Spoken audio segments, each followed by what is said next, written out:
Bunların kıymetli dostları,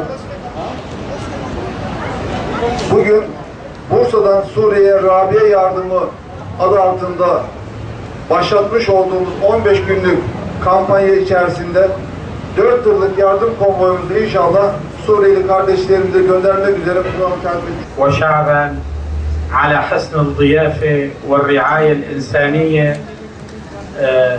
يلي عم نتلقاها وخاصة أهلنا ببورصة ونشكر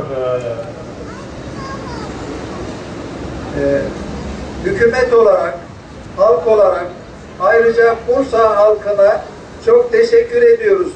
Misafirperverliğinden dolayı. كما نرفع أسماء آيات العرفان لجمعية الإهاها الإنسانية الإسلامية.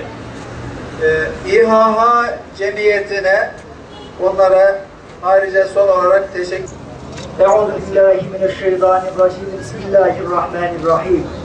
Elhamdülillahi Rabbil alemin. Vessalatu vesselamu ala Resulina Muhammedin ve ala alihi ve sahbihi ecma'in. Allahümme Rabbena ya Rabbena tekabbel minna inneke entessemi'ul alim.